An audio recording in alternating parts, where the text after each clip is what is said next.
L'huissier de justice, il accompagne Wakil Ittihad le jour de la convocation de la première assemblée générale. Il l'accompagne parce que les deux cas différents, comment notifier pour une assemblée générale, c'est ou bien la poste ou bien l'huissier de justice. L'huissier de justice, c'est plus efficace. بالنسبة للناس اللي ما كاينينش في المغرب واللي ما غاديش تلقاهم l'huissier de justice ملي كيمشي تيقول هاد الناس ils se trouvent hors du Maroc ou en France ou en Espagne ou etc.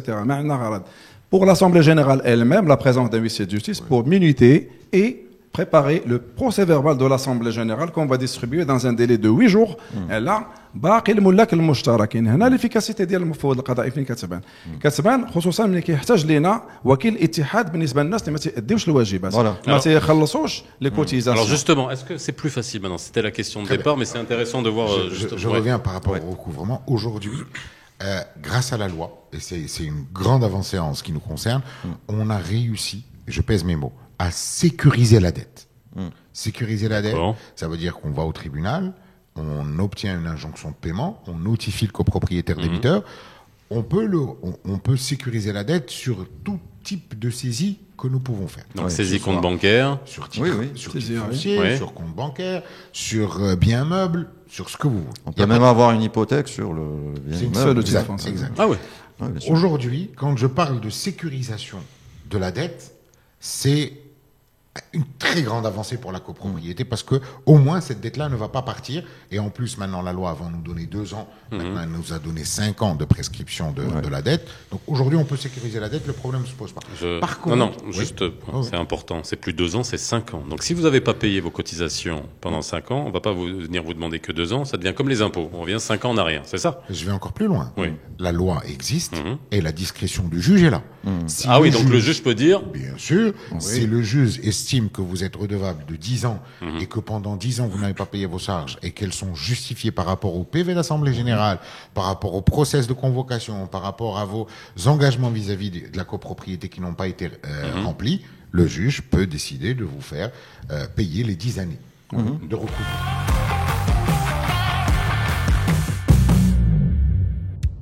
كنقولوا ما نديروش لا ريسبونسابيلتي على المينيستير دو لا كولتور ولكن بلاتي سا ديبون شنو هو لو دومين. باغ اكزومبل الا خدينا لا دونسك عندك لي زيد ديال لي زار كوريغرافيك وميوزيك ديجا هذه مشكله حيت الفو خاصنا نحددوا شنو هو البيدجي ديال لي زار كوريغرافيك ونديروا لا دونس كوم انا غابار. بغيتي نقولها لك؟ بغيتي نقولها لك؟ بلا ما تقولها ما تفكسنيش مع الصراحه. نفقسك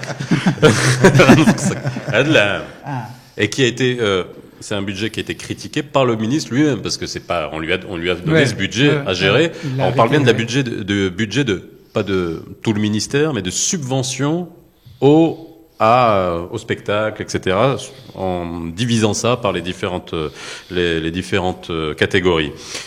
60 millions de dirhams pour 2022. 60 millions de dirhams. La musique et art chorégraphique 12 millions de dirhams. Ok, c'est 20%. Le théâtre, 20 millions de dirhams. Le livre, 11 millions de dirhams. Et les associations culturelles qui vont faire des festivals, 9 millions de dirhams. 9 millions de dirhams, c'est 4 grosses bagnoles qu'on voit rouler à Casablanca. Ouais. Voilà ce que ça vaut. Écoute, moi, je préfère quand même voir le verre à moitié plein parce que, parce que je sais même pas si on voyait cet argent avant. Parce que là, pour la première fois, on nous dit qu'il y a quand même 60 millions de dirhams qui vont arriver. Moi, je trouve que c'est déjà pas mal. Tu vois, si c'est 12 millions de dirhams pour la danse, par exemple, c'est quand même 1 million. C'est quand même, et musique, art chorégraphique et musique. Machi mouchkil. On travaille gratuitement, il n'y a pas de problème. Oui, mais bon, non. Tu vois ça, faut arrêter de dire ça. Après, non, j'ai jamais dit ça, mais jamais à parler de parti politique. Je pense qu'on vient de subir déjà plusieurs années avec un parti politique qui, lui, il était contre la culture, contre la musique et tout ça, parce qu'il disait que c'était haram. Et donc ça, moi, je l'ai entendu plusieurs fois. Bon, c'est pas la peine de parler de ce qui s'est passé, mais non, c'est important parce que ça peut laisser un impact. Et puis il va falloir rattraper tout ça. Moi, je l'ai vu dans mes projets. Nous, on a perdu quasiment 50% avec le parti politique qui était au pouvoir. Le PJD, on sait tout ce qui c'était. Mais bon. Non, mais ils ont remis la culture à l'ordre du social. Voilà, c'était l'action sociale. Voilà, et même dans l'événementiel, etc., tous les spectacles qu'on faisait dans la fin de congrès, etc., des clôtures, tout ça a été zappé, tout ça a été coupé. On n'avait pas besoin de culture, pas besoin de montrer les artistes du Maroc, etc. Maintenant, tout à l'heure, il parlait aussi des budgets de chaque ville au Maroc. Je pense qu'il y a aussi quelque chose d'important, c'est de faire travailler les gens de la ville par rapport au budget qui a été alloué à chaque ville. Je vois par exemple le festival de Casa ou le festival de X ou Y, et on ramène des gens qui n'ont rien à voir avec la ville, alors qu'il y a des artistes dans la ville qui doivent, pour moi, profiter de ces budgets-là pour faire des créations, pour faire des choses pour la ville elle-même. Et ça n'empêche pas d'inviter des artistes d'autres villes. Mais je pense, pour moi, c'est très important de faire ça. Moi, en France, en tout cas, on travaillait comme ça. Il y avait des budgets pour n'importe quel petit village en France. Et il y avait... C'est incomparable. Alors, on compare tout le temps. Alors, pour le coup, la France, c'est un système l'industrie culturelle est monumentale. Sa participation au PIB est monumentale. Et en plus, c'est un des secteurs qui ne connaît pas la crise. Et ça, c'est quelque chose, si on n'aime pas la culture, on est dans un système ultra-libéral, ultra-capitaliste, appelé comme il faut, ça ramène du pognon. Mais ça, on a l'impression qu'on veut pas comprendre que ça ramène du pognon. Ah, bien sûr. Au Maroc, ça amène des touristes aussi, hein, au Maroc. Parce que tous les festivals marocains, etc., et puis toute la culture du Maroc, ça amène beaucoup de touristes. En fait, la culture crée le social, crée la vie sociale. Et donc, on a perdu tout ça au Maroc, malheureusement. Donc, c'est ça qu'il va falloir travailler. Et je pense maintenant on va reprendre, il faut surtout faire des projets de qualité, parce qu'on a besoin de ça. Parce qu'il y a, dans tout ce qu'on voit, il y a aussi beaucoup de choses très, très médiocres. Il faut aussi appeler les professionnels pour travailler la culture de ce pays. Et il y en a des professionnels. Ce qui manque, c'est les connexions. Il faut appeler des gens qui savent travailler, qui ont des expériences, et à proposer, à travailler ensemble et à proposer des choses ensemble. Il n'y a aucun mal à faire ça.